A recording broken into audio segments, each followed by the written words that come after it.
अस्सलाम वालेकुम स्टूडेंट्स, आज हम जो अपना टॉपिक स्टार्ट कर रहे हैं वो है आपकी outline number 11,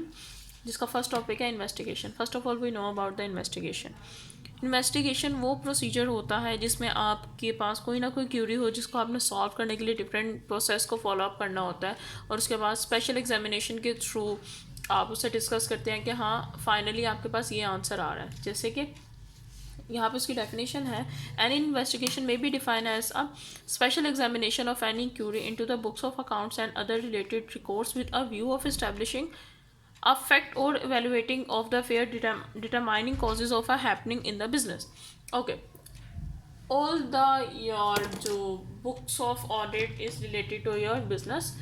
which where their main topic is financial statements. Okay, financial statement से रिलेटेड इन्वेस्टिगेशंस ये हो सकती हैं कि जो आपने डाटा वहाँ पे पुट आउट किया हुआ है क्या वो ठीक है कि नहीं है। अगर आप कह रहे हैं कि आपकी फर्म के पास इतने एसेट्स हैं तो आपके पास फिज़िकली वो एसेट्स एग्जिस्ट करते हैं कि नहीं करते हैं। इसके अलावा हम लोग इसमें ये भी देखते हैं कि जो अमाउंट्स आप लोगों ने फाइनेंशियल स्टेटमेंट्स में पुट आउट की हुई हैं क्या वो ठीक है कि नहीं है। और ये सब एक ऑडिटर का काम होता है, और ऑडिटर की इन्वेस्टिगेशन यही होती है कि जो उसने एड and financial statement prepare out करनी होती है वो बिल्कुल ट्रू एंड फेयर हो और उसमें कोई भी बाइसनेस ना हो। उसके बाद जो नेक्स्ट टॉपिक पे आते हैं जो कि है ऑब्जेक्टिव और पर्पस ऑफ इन्वेस्टिगेशन। सबसे पहले क्या होता है, फॉर परचेजिंग एनी बिजनेस, किसी भी बिजनेस को परचेज करने से पहले हम उसके बारे में इन्वेस्टिगेशन करते हैं on the behalf of the client if you are working as agent. और अगर आप खुद कुछ परचेज करना चाह रहे हैं तो आप उसके बिहाफ पे ये सब कुछ इन्वेस्टिगेट करते हैं क्या क्या वो क्लाइंट जो आपको ये सेल आउट कर रहा है क्या ये बिज़नेस उसका अपना है और कोई भी बाइसनेस तो नहीं आ रही बिजनेस में, या कुछ भी ऐसा फ्रॉड या एरर्स डिटेक्ट नहीं होने चाहिए। उसके बाद हम करते हैं for admission of a new partner. Okay, new partner जब आपको चाहिए होता है, आप लोगों को अपना कैपिटल एग्जिस्ट करना है, आप अपने कैपिटल को इन्हांस करना चाहते हो और आप चाहते हैं कि आपका बिजनेस अच्छा चले, तो इसके लिए आपको अपने नंबर ऑफ़ पार्टनर्स बढ़ाने पड़ते हैं। तो नंबर ऑफ पार्टनर्स बढ़ाते वक्त आपको अपने पार्टनर्स के बारे में इन्वेस्टिगेशन करनी पड़ती है कि क्या जो पार्टनर आप अपनी इंस्टीट्यूट में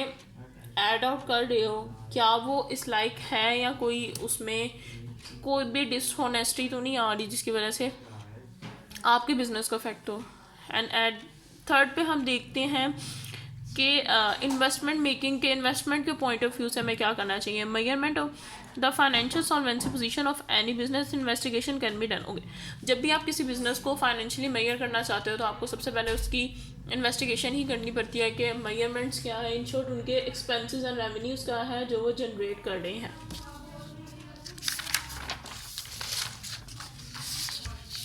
उसके बाद अगर देखें तो फॉर गेटिंग लोन और फाइनेंशियल असिस्टेंस, यस, जब हमें लोन लेना होता है या लोन देना होता है तब हम इन्वेस्टिगेट करते हैं ग्रांटिंग करने के लिए कि क्या किसके बिहाफ पे किस बैंक के बिहाफ पे हमें मिल रहा है, और अगर बैंक आपको अलॉट कर रहा है तो क्या आपकी जो एग्जिस्टिंग एसेट्स हैं वो आपके अपने हैं। उसके बाद सस्पेक्ट फ्रॉड्स, ओके, डिटेक्ट करने के लिए फ्रॉड्स भी हम इन्वेस्टिगेट करते हैं क्या कोई बाइसनेस तो नहीं आ रही। For abnormal fluctuation of profit, okay, आपके प्रॉफिट में एबनॉर्मेलिटी आ गई, या तो बहुत ज़्यादा इंक्रीज़ कर गया प्रॉफिट या बहुत ज़्यादा डिक्रीज़ कर गया as compare to your last 5 years, तब भी इन्वेस्टिगेशन की जाती है। For settlement of tax liability, okay, before the tax payment आप उसको इन्वेस्टिगेट करते हो कि क्या आपकी इनकम इतनी ही है या आपने जिनको टैक्स पे आउट करना होता है आप उनके लिए देखते हो क्या आपकी एग्जिस्टिंग इनकम इतनी है कि आप टैक्स आप पे कर सको। अकॉर्डिंग टू डिफरेंट ओपिनियंस और according to different law tax rate apply होते हैं। For settlement of insurance claim, yes, insurance के क्लेम के लिए भी हमें देखना पड़ता है क्या जो भी रिकवर कर रहे हो आप कंपनी से लॉस्ट क्या वो इतना है क्या उसके भी यहाँ पे आपको इतनी पेमेंट मिल सके। For evaluation of goodwill and shares, yes, आप अपनी गुडविल या शेयर्स को जब भी एवेल्युएट करते हो और तो देखते हो कि क्या वो फेयर वैल्यू ऑफ शेयर हैं, क्या उसकी गुडविल ठीक है, आप उसके बारे में इन्वेस्टिगेट करते हैं। And then for the judgement sickness of a business unit, okay, governments में ये ज़्यादा होता है कि वो टेक आउट करते हैं सिक इंडस्ट्रीज यूनिट्स ताकि वो उसको अडॉप्ट कर लें इन शॉर्ट और उसके यूनिट्स को इन्हांसमेंट कर सकें, और in terms of joint ventures ये लोग ये काम करते हैं। तो उसमें आप लोग ये देखते हो कि क्या जो आप इंस्टीट्यूट ले रहे हो उसकी कोई ऑलरेडी एरर्स या एरर्स तो नहीं डिटेक्ट हो रहे, और अगर कोई एरर डिटेक्ट हो रहे होते हैं तो आप उसको पहले सॉल्व आउट करते हो, देन उससे बाय किया जाता है। For justifying negligence of the auditor, yes, auditor की ड्यूटी से रिलेटेड उसको कोई भी ड्यूटी बताने से पहले आप उससे the case has be properly investigate. Auditor अगर कुछ भी क्लेम करता है या at the behalf auditor company के किसी भी पर्सन को कहता है कि they conducted fraud in your business, so क्या उसके पास पूरी इन्वेस्टिगेशन करके उसने सारे प्रूफ्स कलेक्ट किए हैं, देन वो इस जस्टिफाइंग के टॉपिक पे आता है। और फिर यहाँ पे इस हेड में आगे एलेबोरेट होना शुरू होता है for complaint by the share holders. Okay, अगर शेयर होल्डर की कोई कंप्लेंट है उसके बारे में तो उसमें इन्वेस्टिगेट करना पड़ेगा उसके बारे में, किसी चीज़ के बारे में, even though your manager, CEO, your any employ of the organization आप लोग इन्वेस्टिगेट करते हैं for the affairs of a trust. Okay, हाँ, ट्रस्ट के फेयर में भी हम पहले इन्वेस्टिगेट करते हैं, सम रिक्वायरमेंट देखते हैं, उसके बाद हम उसके बेनिफिट्स देखते हैं, एंड देन हम सस्पेक्ट्स करते हैं कि ये फ्रॉड है। अगर एक ट्रस्ट वर्दी पर्सन है, एक मैनेजर कंपनी का, वो पिछले 5 ईयर से आपकी कंपनी होल्ड कर रहा है, एक नया ऑडिटर आके आपको कहते हैं आपकी कंपनी के कुछ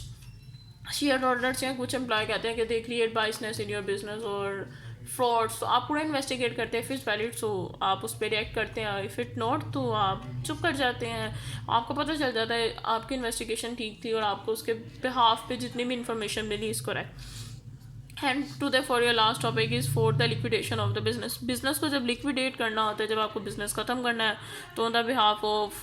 कंपनीज होल्डर आप उसको इन्वेस्टिगेट करते हो, सस्पेक्ट करते हो कि फ्रॉड्स कहाँ थे, फिर कहाँ चीज़ें इंक्लूड हो रही थी, कहाँ से चीज़ें आपको डिटेक्ट करनी चाहिए थी, एट देन हम ये सब कुछ फाइनलाइज करते हैं। आज के स्टूडेंट्स हमारे 2 टॉपिक थे, which is what is investigation and right there objective purpose of investigation. I hope you will learn for that. Thank you class.